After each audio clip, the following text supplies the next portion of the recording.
Hello friends, ये nonveg नहीं बल्कि वेज ही है। जी हाँ दोस्तों, हमारे यूपी बिहार में दिवाली की सबसे ख़ास रेसिपी है ये।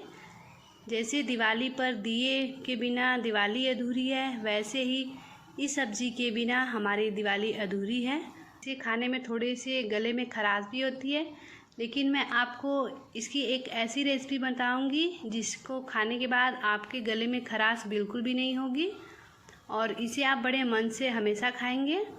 तो चलिए हम रेसिपी शुरू करते हैं। तो अगर आप इसके सारे टिप्स जानना चाहते हैं तो वीडियो को स्किप बिल्कुल भी मत करिएगा और इस रेसिपी की जो सारी प्रोसेस है उसे ध्यान से देखिएगा। तो चलिए फ्रेंड्स, हम रेसिपी शुरू करते हैं। तो फ्रेंड्स, यहाँ पे हमने लिए हैं देसी सूरन, जिसको कि ओला भी बोलते हैं। तो देसी सूरन की पहचान होती है कि इसमें जो आप देख रहे हैं वीडियो में, ये छोटे छोटे पार्ट निकले हुए हैं, यही हमारे देसी सूरन की पहचान होती है।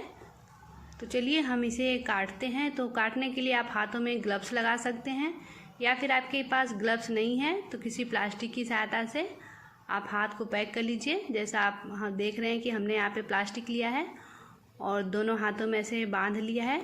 इससे हमारे जो हाथ है उसमें इसका पानी नहीं लगेगा, तो हमारे हाथ में भी खुजली नहीं होगी। फ्रेंड्स, हमारे देसी सूरन की यही सबसे ख़ास पहचान होती है कि इसमें जो है वो छोटे छोटे पार्ट्स निकले होते हैं और इसमें से जो पानी निकलता है थोड़ा बहुत, अगर वो हमारे हाथों में टच हो जाए तो उससे हमारे हाथों में खुजली भी होती है। तो इसलिए हमें देसी सूरन को हमेशा सावधानी से काटना चाहिए। तो यहाँ पर हमने दोनों हाथों में प्लास्टिक बांध लिया है। तो चलिए अब हम इसे काट लेते हैं। तो सबसे पहले हम इस सूरन के जो छोटे छोटे पार्ट है उसको काट करके अलग कर लेते हैं। दोस्तों, ये जो उभरे हुए भाग है जिसको हम कट करके निकाल रहे हैं, आप चाहें तो किसी मिट्टी वाली जगह में इसको गाड़ सकते हैं और ये 2 से 3 साल बाद तैयार हो जाता है। जनरली हमारा देसी सूरन जो है वो 3 साल में तैयार हो जाता है एकदम पक करके। तो अगर आपके आसपास कोई मिट्टी है तो आप उसको इसमें गाड़ दीजिए, तो आपका जो देसी सूरन है वो तैयार हो जाएगा। तो चलिए अब हम इसे कट कर लेते हैं। तो यहाँ पे मैं इसे पहले बीच से काट लूँगी। ये थोड़े हार्ड होते हैं तो इसीलिए आप इसे सावधानी से काटिए। उसके बाद इसको हम छोटे छोटे पीसों में कट कर लेंगे, जिससे कि हमें सूरन को जो है वो छीलने में आसानी रहे। तो दोस्तों, आप देख रहे हैं कि हमारे जो सूरन में से है वो हल्का हल्का पानी निकल रहा है, जो कि इसके ऊपर से चमक रहा है। इसी की वजह से हमारे गले में जो है वो खराश होती है। तो मैं यहाँ आपको स्टेप बाय स्टेप हर चीज़ बताऊंगी, तो आप वीडियो को प्लीज़ पूरा ज़रूर देखें। तो अब मैं इसे कट कर लेती हूँ और इसको है जो इसके ऊपरी वाले भाग है उसको चाकू की सहायता से काट करके निकाल लेती हूँ। तो इसी तरीके से हम सारे सूरन को जो है वो छील लेंगे। आप फिर इसके बाद जितने बड़े पीस चाहें उतने बड़े पीस में काट सकते हैं। तो यहाँ पे अभी हमारे जो सूरन के पीस है वो बड़े बड़े हैं थोड़े, तो मैं इसे छील करके इसमें 2 पीस करूँगी और इसे मीडियम साइज़ में ही रखूँगी। तो इसी तरीके से हम बाकी के भी सूरन को जो है वो छील लेते हैं और इसके बाद हम इसे मीडियम पीस में जो है वो काट लेते हैं। तो फ्रेंड्स, यहाँ पे हमारे जो बाकी के सूरन है वो कट चुके हैं और जो हमारे सूरन के बड़े बड़े पीस थे उसमें से हमने 2 पीस कर लिए हैं। तो यहाँ पे हमारा सूरन जो है वो कट चुका है। तो चलिए फ्रेंड्स, हम आगे का प्रोसेस करते हैं। तो फ्रेंड्स, इसी सूरन में हम डालेंगे 1 बड़े चम्मच के लगभग नमक। तो दोस्तों, हम इसमें डालेंगे 1 बड़े चम्मच के लगभग नमक और इसे अच्छे से सारे सूरन में मिक्स कर लेंगे। इसे हम अच्छे से मिक्स कर लेते हैं ताकि हमारा जो नमक है वो सारे सूरन में अच्छे से कोट हो जाए। तो मिक्स करने के बाद फ्रेंड्स, हम इसे 2 से 3 घंटे के लिए धूप में रख देंगे, ताकि जो सूरन का एक्स्ट्रा पानी है वो नमक की सहायता से वो निकल जाए। और थाली को हम थोड़ा तिरछा करके रखेंगे ताकि जो भी पानी निकले वो नीचे की साइड आ जाए। तो इसी तरीके से हम इसे अब धूप में रख देते हैं। तो फ्रेंड्स, 2 से 3 घंटे के बाद हम सूरन को चेक कर लेते हैं। तो यहाँ पे आप देख सकते हैं फ्रेंड्स, जो हमारा सूरन है वो उसका कलर भी चेंज हो गया है और इसमें से कितना सारा पानी भी निकल गया है। तो इसी पानी की वजह से फ्रेंड्स, हमारे जो सूरन में है वो खराश होती है। तो मैं यहाँ पे सूरन को एक बाउल में निकाल लेती हूँ, जिससे कि हमारा पानी जो है वो निकल जाए।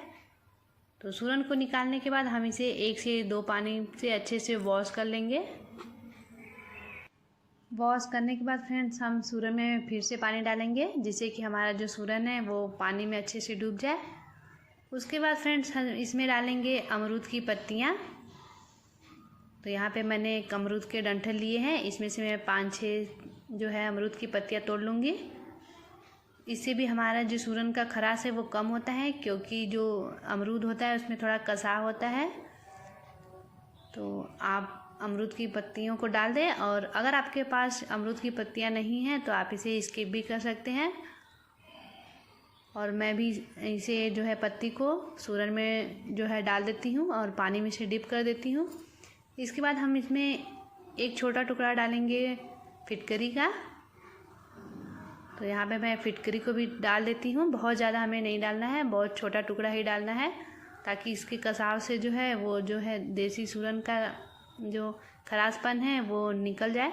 तो फ्रेंड्स अगर आप एक से एक स्टेप फॉलो करेंगे तो आपका देसी जो सूरन है वो बहुत ही अच्छा बनेगा और कसाव बिल्कुल भी नहीं रहेगा, जिससे कि हमारे गले में खराश बिल्कुल भी नहीं होगी। तो आप मेरे बताए हुए स्टेप को ज़रूर फॉलो करें। तो अब हम इसे बॉईल होने के लिए रख देते हैं। तो अब हम इसे 5 मिनट के लिए गैस पे बॉईल करेंगे। तो इसे हम ढक देते हैं ताकि हमारा जो सूरन है वो जल्दी बॉईल हो। तो जब तक सूरन बॉईल हो रहा है तब तक हम इसके आगे की तैयारी कर लेते हैं।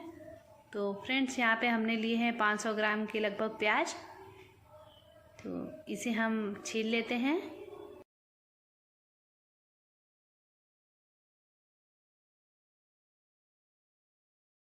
यहाँ पे दोस्तों हमारे प्याज जो है वो छील चुके हैं और हमने इसे अच्छे से वॉश भी कर लिया है।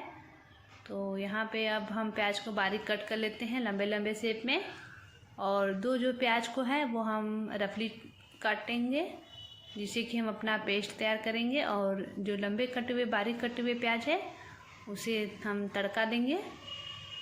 तो इसमें प्याज की जो है क्वांटिटी थोड़ी ज़्यादा रहेगी। तो अब हम चलते हैं अपने सूरन को चेक कर लेते हैं। तो अब हमारा जो सूरन है वो भी पक चुका है। तो हम गैस को ऑफ कर देते हैं और इसे जो है वो छान के निकाल लेते हैं। हम ऊपर से ही जो अमरूद की पत्तियां हैं उसको निकाल लेंगे छान करके, और फिर उसके बाद हम एक एक करके सूरन को भी निकाल लेंगे और इसे कुछ देर के लिए ठंडा होने देंगे। तो जब तक हमारा सूरन ठंडा हो रहा है हम एक पैन में तेल गरम कर लेते हैं। यहाँ पर दोस्तों हमने 100 ग्राम के लगभग सरसों का तेल डाला हुआ है और इसे अच्छे से हीट होने दिया है। तो जब हमारा तेल जो है वो अच्छा सा हीट हो जाए तो हम इसमें सूरन के पीसों को डालेंगे और इसे गोल्डन फ्राई होने तक फ्राई करेंगे। तो फ्रेंड्स हमें एक साथ सारे सूरन को नहीं डालना है, इसमें हम थोड़े थोड़े करके सूरन को डालेंगे और इसे अच्छे से फ्राई करेंगे, ताकि जब हम इसको ग्रेवी में डालें तो ये टूटे नहीं और जो हमारा जो सूरन है वो साबुत बचा रहे। तो इसे हम अच्छे से गोल्डन फ्राई कर लेते हैं। तो जब हमारा सूरन गोल्डन फ्राई हो जाए तो हम इसे निकाल लेंगे और इसी तरीके से हम बाकी के सूरन को भी फ्राई कर लेते हैं। तो यहाँ पे दोस्तों हमारे जो है सारे सूरन फ्राई हो चुके हैं। तो हम इसे भी निकाल लेते हैं और बाकी बचे हुए तेल में हम कुछ खड़े मसाले डाल देते हैं। तो मसालों में हमने लिया है यहाँ पे 2 बड़ी इलायची, 2 छोटी इलायची, हाफ़ टी स्पून के लगभग जीरा, हाफ़ टी स्पून के लगभग गोल काली मिर्च। हम इसे तेल में डाल देते हैं और सौंधे होने देते हैं। साथ में ही हम यहाँ पर डालेंगे 2 लाल मिर्च खड़ी, 2 तेज़पत्ता और 8 से 10 कली लहसुन की। इसको हम कूटेंगे नहीं, ऐसे ही डाल देते हैं। इसी दोस्तों हमारे जो सब्ज़ी का टेस्ट है वो बहुत ही अच्छा आता है। तो इसे हम डाल देते हैं और सौंधे कर लेते हैं इसे। साथ में ही हम यहाँ पे 4 हरी मिर्च को भी डाल देते हैं। हरी मिर्च को हमने बीच से जो है वो कट कर लिया है। तो जब ये फ्रेंड्स सौंधे हो जाए तो हम इसमें डालेंगे बारीक कटी हुई प्याज और इसे गोल्डन होने तक फ्राई करेंगे। तो जब तक हमारा प्याज जो है वो गोल्डन नहीं हो जाता तब तक हम इसे बीच में चलाते रहेंगे और तब तक हम अपना पेस्ट भी तैयार कर लेते हैं यहाँ पे। तो दोस्तों जब तक हमारा प्याज फ्राई हो रहा है तब तक हम इसके लिए पेस्ट तैयार कर लेते हैं। तो पेस्ट तैयार करने के लिए हमने जो रफली प्याज कटे हुए थे उसको एक मिक्सर जार में डालेंगे और इसमें हम 20 से 25 कलियां लहसुन की डालेंगे और 1 इंच हमने यहाँ पे लिया है अदरक का टुकड़ा, जिसको कि हमने छोटे छोटे पीसों में कट कर लिया है। इसके बाद फ्रेंड्स हम इसमें डालेंगे 2 हर्रे, जो कि हमारे किराने की दुकान पे आसानी से मिल जाता है। तो हम इसे छोटे छोटे टुकड़े में कर लेते हैं ताकि इसे हमें पीसने में आसानी रहे। तो अब हम इसका पेस्ट तैयार कर लेते हैं। तो यहाँ पर फ्रेंड्स हमारा प्याज भी जो है वो ब्राउन हो चुका है। तो अब हम इसमें तैयार किया हुआ पेस्ट डालेंगे। फ्रेंड्स जो हमने इसमें हर्रे डाला है वो इसमें आप ज़रूर डालें, इससे भी हमारा जो सूरन की वजह से खराशपन होती है वो भी नहीं होगी। तो अब हम पेस्ट को मसाले में डाल देते हैं। उसके बाद हम यहाँ पर डालेंगे 1 चम्मच हल्दी पाउडर, 1 चम्मच लाल मिर्च पाउडर, 1 चम्मच धनिया पाउडर। आप जितना तीखा पसंद करते हैं उतना लाल मिर्च पाउडर डाल सकते हैं और ऑलरेडी हमने पहले भी इसमें मिर्च डाला हुआ है। इसके बाद हम इसे अच्छे से चला लेते हैं और इसे ढक करके लो फ्लेम पे पकाएंगे। बीच में हम इसे 1 से 2 बार चला भी लेते हैं ताकि हमारे मसाले जो हैं वो नीचे से जले नहीं। तो फ्रेंड्स इसके बाद हम डालेंगे इसमें 1 चम्मच गरम मसाला और स्वाद अनुसार नमक। नमक को हम पहले डालेंगे तो हमारे मसाले जो है वो जल्दी और अच्छे से भूनते हैं और जल्दी जलते भी नहीं हैं। तो अब हम मसालों को अच्छे से भून लेते हैं और इसे ढक देते हैं। तो फ्रेंड्स आप देख सकते हैं कि हमारे जो मसाले हैं वो भुनना शुरू हो गए हैं और हल्के हल्के इसमें तेल भी छोड़ रहे हैं। तो हम मसालों को जितना अच्छा से भूजेंगे हमारी जो है सब्ज़ी वो उतनी टेस्टी बनेगी। और आप देख सकते हैं कि हमारे मसालों का कलर भी थोड़ा चेंज हो रहा है। दोस्तों आप इस तरीके से एक बार सूरन की सब्ज़ी ज़रूर बनाइए, बहुत ही टेस्टी बनती है और इस तरीके से गले में बिल्कुल भी खराश नहीं होती है। और अगर आप हमारे बताए हुए तरीके से एक बार देसी सूरन की सब्ज़ी बनाएंगे तो बिल्कुल भी खराश नहीं होगी। तो हम अब इसमें फ्राई किया हुआ सूरन डाल देते हैं और इसे भी अच्छे से चला लेते हैं और इसे भी हम 4 से 5 मिनट के लिए लो फ्लेम पर भून लेते हैं।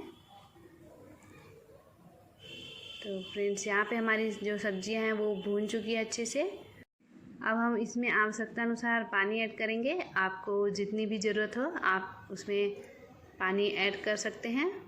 बहुत ज़्यादा हम इसमें पानी ऐड नहीं करेंगे क्योंकि हमारा जो सूरन है वो ऑलरेडी थोड़ा पक गया है। तो हम इसे 10 मिनट के लिए लो फ्लेम पर पकाएंगे। तो लीजिए फ्रेंड्स 10 मिनट हो चुके हैं। आप देख सकते हैं कि हमारी सब्ज़ी जो है वो पक चुकी है और ये देखने में बिल्कुल ही नॉनवेज की तरह दिख रही है, लेकिन ये वेज ही है। तो आप हमारे बताए गए तरीके से एक बार देसी सूरन की सब्ज़ी को ज़रूर बनाएं। ये बहुत ही खाने में टेस्टी बनती है और इसका तरीका जो है वो बहुत ही अलग होता है बाकी सब्जियों से। यहाँ पर दोस्तों हम सबसे लास्ट में डालेंगे 1 खटाई। अगर आपके पास खटाई नहीं हो तो आप इसमें ½ टीस्पून के लगभग आमचूर पाउडर भी डाल सकते हैं और इसे अच्छे से मिक्स कर लेंगे। इसके बाद हम गैस को ऑफ कर लेंगे। तो इसे आप चावल, रोटी या पराठे, पूरी के साथ सर्व कर सकते हैं। ये बहुत ही टेस्टी बनता है।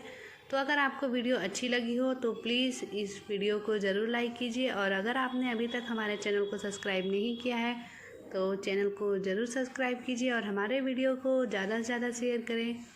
धन्यवाद।